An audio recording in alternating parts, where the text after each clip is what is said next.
आज इस डीएनटी समाज के लिए एक अवसर है। हमारे बीच में माननीय श्री के लक्ष्मण जी का राज्यसभा के सांसद है और पिछड़ा वर्ग मोर्चा के राष्ट्रीय अध्यक्ष है।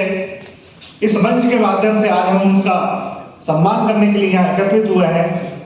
आज इस अवसर पर हमारे डीएनटी बोर्ड के सदस्य सम्मानित श्री भरत भाई पाटनी जी, श्री दूसरे हमारे सदस्य माननीय प्रवीण भाई गुगे जी, हमारे डीएनटी बोर्ड के बरखाराम जी,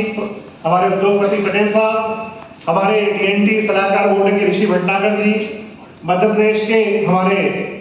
डीएनटी बोर्ड के जो अध्यक्ष हैं भाई बाबूलाल बंजारा जी, और हमारे डीएनटी के पूर्व सदस्य भाई श्री कृष्णचंद्र सिसोदिया जी और उपस्थित सभी सज्जनों, आज एक अवसर है। 2000 में जब माननीय अटल बिहारी वाजपेयी जी की सरकार थी और उस सरकार में पहली बार अगर डीएनटी समाज की अगर बात किसी ने करी थी तो माननीय अटल बिहारी वाजपेयी जी ने करी थी। और उस अटल बिहारी वाजपेयी जी ने डीएनटी समाज की समस्या को जानने के लिए एक आयोग का गठन किया था और उस आयोग का गठन 2005 में किया था। 2006 में सरकार चली गई, लेकिन उस आयोग के बाद में रेणुका आयोग और उसके बाद में ईदांत आयोग बना और उन्होंने जो रिपोर्ट दी तो निश्चित रूप से शुरुआत तो माननीय हमारे भारतीय जनता पार्टी के यशस्वी नेता माननीय अटल बिहारी वाजपेयी जी ने की थी, लेकिन अगर उस काम को आगे बढ़ाने का काम किया है तो माननीय श्री के लक्ष्मण जी ने किया है, जिन्होंने आज डीएनटी समाज के लिए एक ऐसा आयोग बनाने की मांग रखी है संसद में कि वो आयोग संवैधानिक दर्जा होगा। जिस तरीके से राष्ट्रीय अनुसूचित जनजाति आयोग हो, चाहे राष्ट्रीय अनुसूचित जाति आयोग हो या राष्ट्रीय पिछड़ा वर्ग आयोग हो, जिस तरीके से उसको संवैधानिक दर्जा है वह उसके पास में कानूनी अधिकार है, उस कानूनी अधिकार को डीएनटी समाज भी उस कानूनी अधिकार के माध्यम से करे। इसलिए उस आयोग को बनाने के लिए माननीय जो प्रस्ताव पेश किया है मैं उनका इस मंच के माध्यम से बहुत बहुत स्वागत करता हूं। और साथ ही हमारे भरत भाई पटनी जी जो लगातार इस कार्य के लिए लगे हुए हैं, और मैं खुद भरत भाई पटनी जी से लगभग 2000 में मेरा परिचय हुआ था जब मैं गूंजे बंजार अखबार का संचालन करता था और भरत भाई पटनी बुधन पत्रिका निकालते थे, तब से हमारा संपर्क है। और निश्चित रूप से ये संपर्क आज 26 साल के लगभग होने आए हैं और 26 साल के अंदर भरत भाई के मार्गदर्शन में उन्होंने मुझे मध्य प्रदेश डेवलपमेंट फाउंडेशन का अध्यक्ष बनाया। मैं उनका इस मंच के माध्यम से धन्यवाद भी अदा करता हूं, उनसे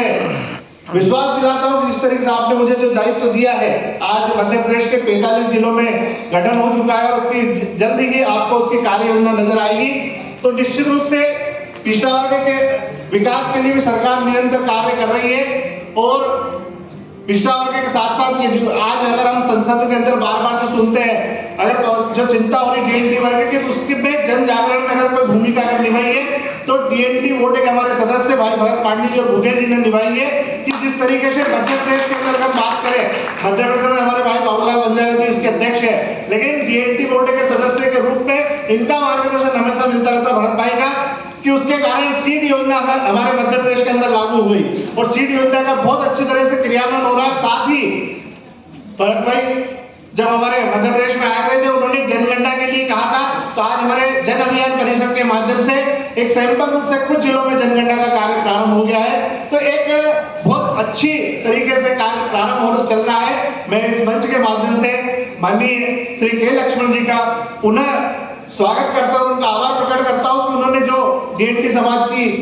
आवाज है उस आवाज को उठाकर इस समाज के लिए